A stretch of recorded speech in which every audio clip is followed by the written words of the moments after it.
Happy Friday, everybody. Welcome to the Ben Mulroney Show on this Friday, July 11th. And to everybody in the country who is dealing with the repercussions and the impact of wildfires, specifically in the province of Manitoba, I say my heart goes out to you. I wish you safety. I wish you peace. And I wish you to get to the end of this ordeal that seems to grip us each and every year in this country. Most recently, the news out of Manitoba, is that it is now Wabkanu, the premier, has declared a second province-wide state of emergency. These wildfires have burnt through more than 1 million hectares of forest in that province, prompting the premier to declare this second emergency. The province has said that we really want to underscore just how serious this wildfire season is, said the premier. We need access to more facilities to be able to shelter this large number of Manitobans who are being forced to flee their homes.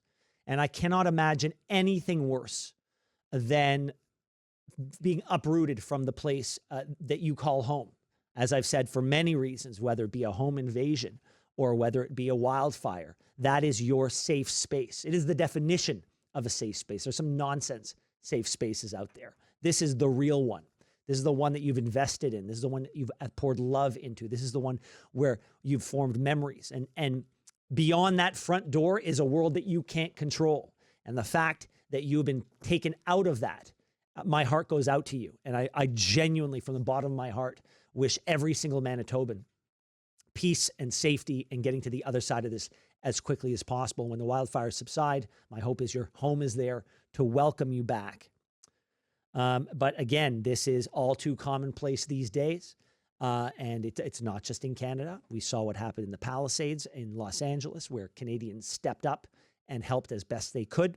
We've seen it happen in Australia. We've seen wildfires rage everywhere. It is not specific to Canada, but right now it does feel like it is our burden to carry. That being said, apparently our wildfire issue is a bit of a pesky nuisance to some people south of the border. And a number of members of Congress from Wisconsin and Minnesota have heard from their constituents that their ability to enjoy the summer months has been negatively affected by these wildfires, that they decided that this rose to the level of writing a letter to the Canadian ambassador to Washington, Ambassador Kristen Hillman, and it says, among other things, our constituents have been limited in their ability to go outside and safely breathe due to the dangerous air quality the wildfire smoke has created. In our neck of the woods, summer months are the best time of the year to spend outdoor recreating, enjoying time with family, and creating new memories. But this wildfire smoke makes it difficult to do all those things. Canada has been a friendly neighbor, blah, blah, blah, blah, blah. Thank you for your time and consideration. We look forward to your response. Listen, you know that social media doesn't suffer fools. And it's even worse when some of the fools on social media don't suffer fools. Then you get a double fool. But in this case, there's only one fool to go around, and it's the people who wrote the letter. There's so many reactions, and not just from Canadians, that there are very few I can actually read on the radio without incurring a fine. That's how offended some people are. But here's a couple that I can read. You're smoking something, all right. Crack. It's crack. And another one, you live in a literal dumpster fire. Go screw yourself. Like, these are not an accurate representation of what people are actually saying and feeling, because I can't mine that treasure trove, because the people are so angry that they're using language that is not suitable for radio. Here's Premier Wabkanu and his feeling on this letter. Well, I've shaken the hands of American firefighters in northern Manitoba who are helping us out, and I would challenge these ambulance chasers in the U.S. Congress to go and do the same, and to hear how much the American firefighting heroes who are here, how much they loved our province. And this is what turns people off from politics, is when you got a group of Congress people trying to trivialize and make hay out of a wildfire season where we've lost lives in our province. There's no place for that in politics. If you can't get likes on Instagram from your own skills as a politician, don't bother trying to throw other people under the bus during a state of emergency. I am not a Manitoban. I do not listen to everything Wab Kinew says, but everything I hear him say, I like. He's almost note perfect every time he steps in front of a microphone. I can't say more good things about the guy. He's a leader today that I'm so glad is a national leader in Canada. And what he said right there was note perfect.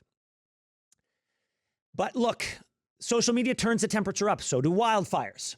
And so the Ben Mulroney Show, in an attempt to turn the temperature down a little bit, I want to offer up a sincere mea culpa to our friends in the U.S. Congress. And so on that note, please allow me to read some heartfelt words directly from the Ben Mulroney Show. Dear Tom Tiffany, Tiff, Michelle Fischbach, Fish, Brad Finster, Finstad, and your other buddies in Congress. We're sorry that the apocalypse smells so bad. Really, from the bottom of our singed Canadian hearts, we apologize for the smoky skies drifting south and interfering with your tractor pulls and hot dog eating contests in beautiful Wisconsin and Minnesota. We'll be sure to pass your concerns along to Mother Nature, since none of this crap was planned. And while you're all clutching your pearls over a little haze in the air, just a gentle reminder, Canada is trying to keep millions of hectares of forest from going up in flames. Thousands of people have been evacuated, and our firefighters are running on Tim Hortons and courage. But hey, since you're so concerned, you might recall that Canada actually sent water bombers to help with your wildfires. That's right. While we were busy battling our own infernos, we still managed to lend you our aircraft, lend you our pilots, our people. You're welcome. So if you could maybe return the favor instead of writing letters of complaint about your spoiled summer, that would be helpful. And if you're drinking Kool-Aid in Congress, perhaps watch who does the mixing, because one of your colleagues believes forest fires are caused by Jewish space lasers. Anyway, sincerely, thank you. Thank you for your patience while we try to keep our entire country from, catching on fire again. And when wildfire season kicks off in the United States, don't worry. Canadians will be there, probably apologizing, and most definitely sending help. Again, warmest regards, pun intended, Canada. And if you can put some fire emojis under this. So, yes. Well, listen, it's heartfelt. It really is. I don't know if these Congress people if they have some agenda here, if they're trying to plant a seed that they can then use later on. I don't know. This was so obtuse. This was so tone deaf that it begs criticism. It begs ridicule. It begs derision. It is insulting. It lacks empathy. It lacks understanding of science and weather and climate. And so I don't know how else to deal with this story except with humor. And I hope that came across. Thanks so much for watching the show. Now, if you enjoyed what you saw, hit that subscribe button so you never miss another episode of The Ben Mulroney Show.